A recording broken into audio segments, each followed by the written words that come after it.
I'm Kenneth, a relationship coach and a psychotherapist.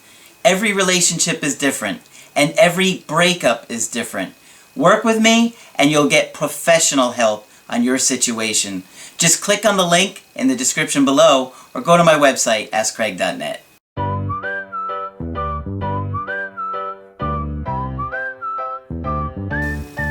Hi there, I'm Coach Kenneth, and in this video, I'm going to be talking to you about when you're scared to lose them. So, one of the important things of being in a romantic relationship is having an equal ground with your partner. In other words, both of you have got to want to make the relationship work. Both of you have got to be committed to each other and the relationship. And if one person is completely obsessed with the relationship and making it work, they're going to throw things out of balance and they're not going to act naturally. We need to be natural with our partners in order for the relationship to feel any kind of chemistry and attraction.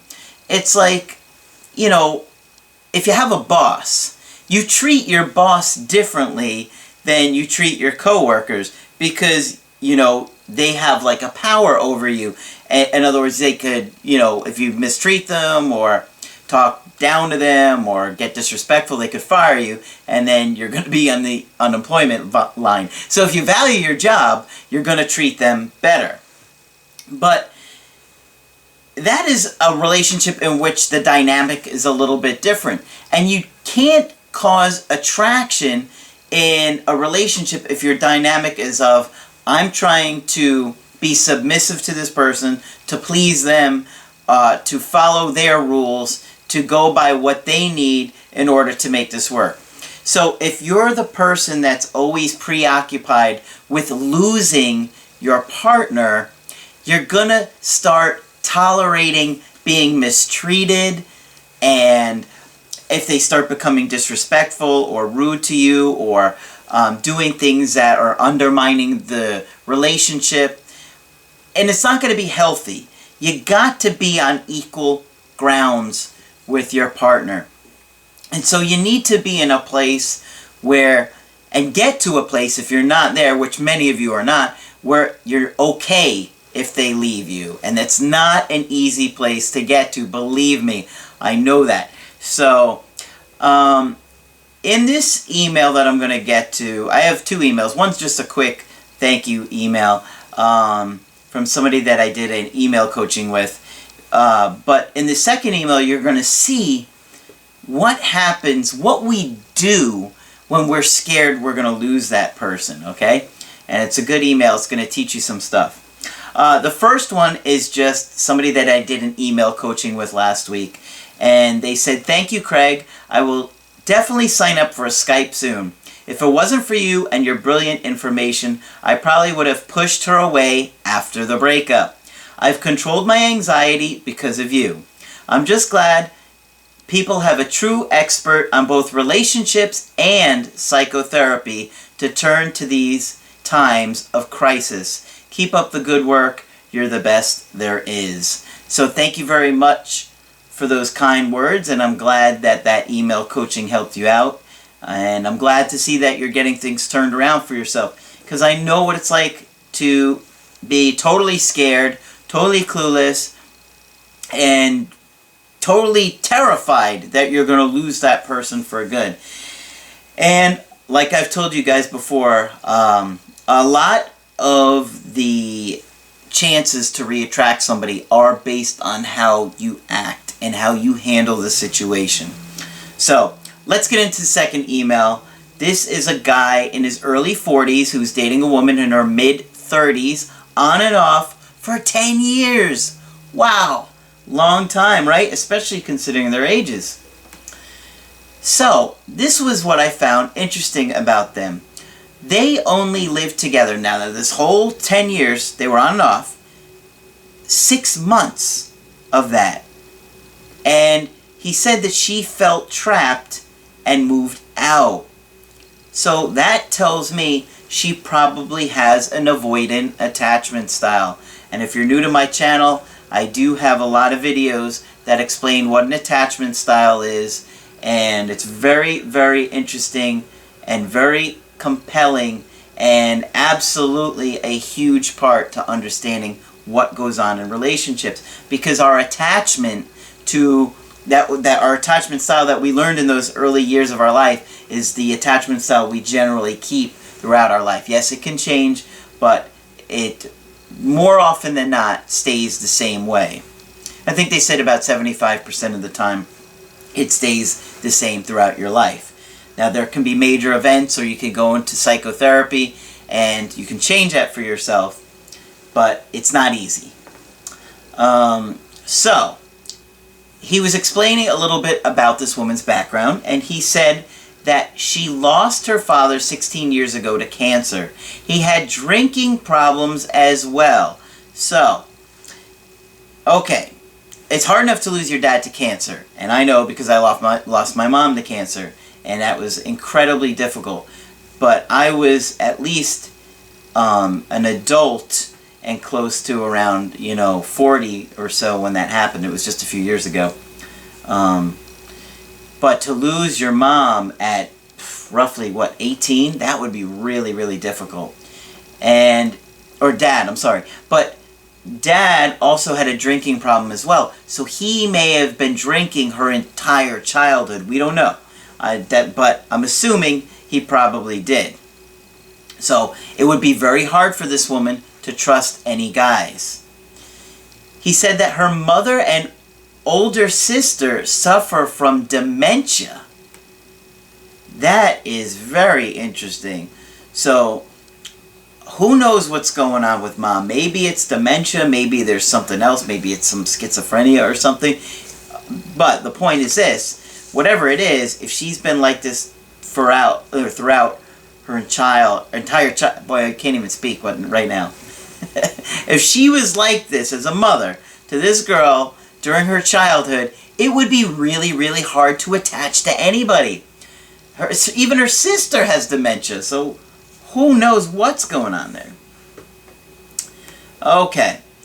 He was telling me a little bit about the breakup, and he said that she cried. Said that she was not a bad person a few times to me. Says she will always love me. She was firm and under the influence a bit because she was drinking earlier with her friend. She put her head on my shoulder, and we held hands before we cried more and parted ways. He said, I have anxiety. I tried to hold in tears but started crying to her. After we left, I sent her a text saying I understand her decision and that I love her very much. She replied pretty much saying the same thing and that this was for the best. I'm struggling with no contact and am having moderate anxiety over the situation, more so than other times when we split. I feel responsible for the arguments over our future. So what is this about? What are the arguments about? Well, I can already tell you what my gut is telling me, but let's watch it play out. They talked about a week ago, just to give you an update, and the two biggest problems in the relationship, he said, were that they don't see eye to eye and that she was not ready for marriage. When I stressed to her a lot, basically pushed her away. So, here's what's going on. This guy is scared of losing her. He's afraid to lose her. So what does he do? In an effort to overcompensate his fear of losing her, he tries to lock her down. And he's trying to get her to marry him because he thinks if she marries me, she's never going to leave me.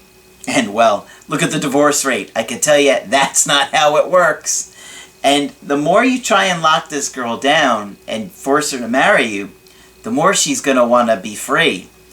And you just can't force people to be in a relationship with you, no matter how long you're with them. When anybody tries to constrict your freedom, it makes you want to leave even more. When somebody tells you not to do something, in a lot of ways, it makes you want to do it more.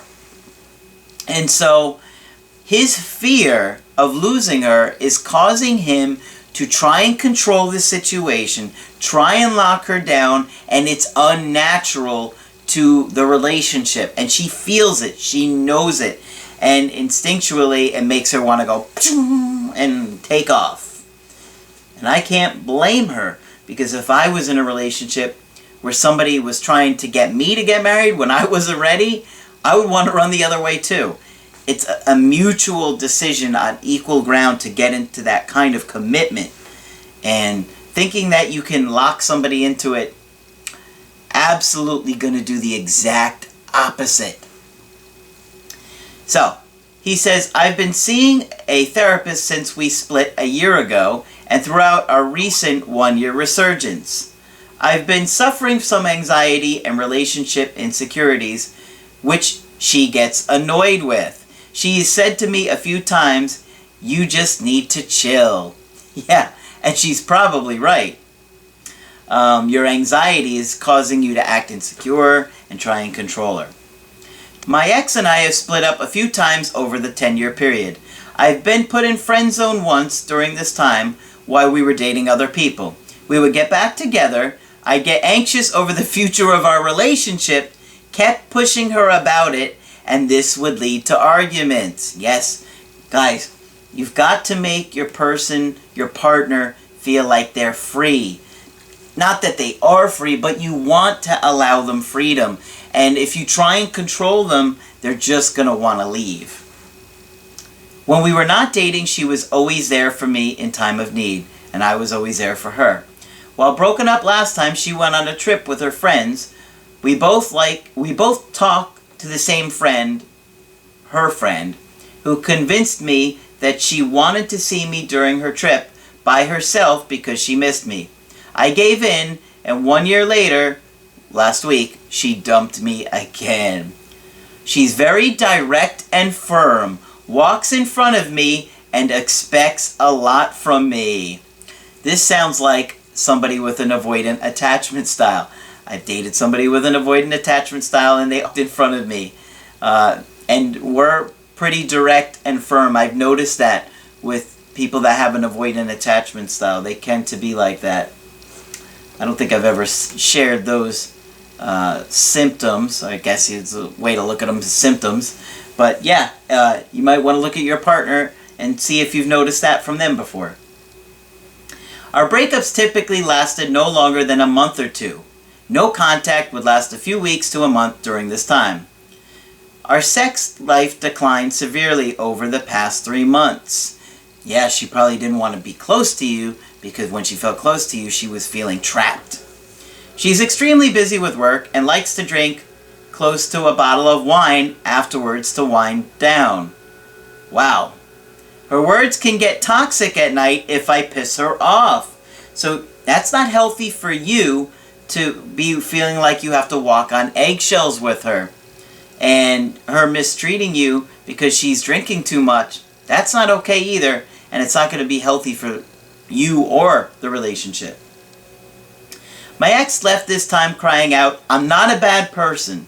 She said all her friends are on my side, which bothers her, knowing I just want to spend more time with her and get married.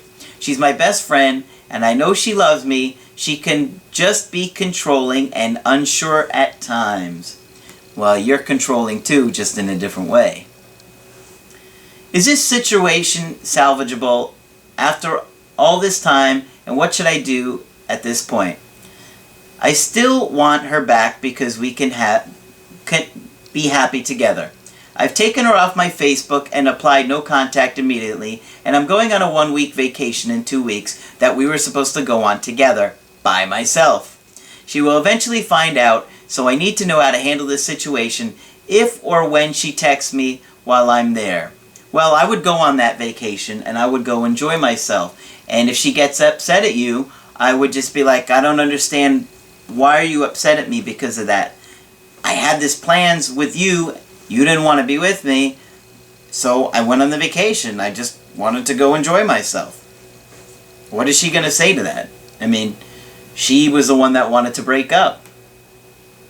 She's very closely tied to my family and friends, so I think that is why it's hard for her to walk away all the time for good. Well, let me tell you something. Friends and family don't matter that much. For those of you guys that think friends and family are going to keep you connected to your ex, it doesn't help as much as you think it will. Especially for women. If a woman is done and she don't want to be talking to you or see you, friends and family aren't going to help. So, as a matter of fact, a lot of times they make the situation worse for you. Because they start saying things and talking about you, and then all of a sudden she's more annoyed because now she feels pressured by her friends and family. Especially the avoidance. They really get upset. Ultimately, I think you're going to have to work on yourself and keep working on your anxiety and understand that you've got to love this woman in a way that she feels free to come and go, or that you don't necessarily need to push for a level of commitment that she's not ready for, because you need a partner to be at that same level as you are. If you try and force somebody to do something, they're not going to want to be with you. They're going to maybe go along with it a little bit to, accommodate you or, appease you, but then they're just going to be like miserable and just be like, this is not for me, I got to get out. You need to be very aware of your fear and your anxiety of losing your partner and get to a place that's healthy, and that is going to create a situation where you and your partner are more on equal ground, which is where you need to be in order for a relationship to work. So, if you want to get my help personally, go to my website, askcraig.net. I do email coachings, Skype coachings, and if you have to get in touch with me within 24 hours, I do offer emergency after-hours coaching. If you like the video, throw a like on there, and be sure to subscribe to the channel, because I do post videos Monday through Friday. That's it for this video. I'm Coach Craig Kenneth, and I will talk with you soon.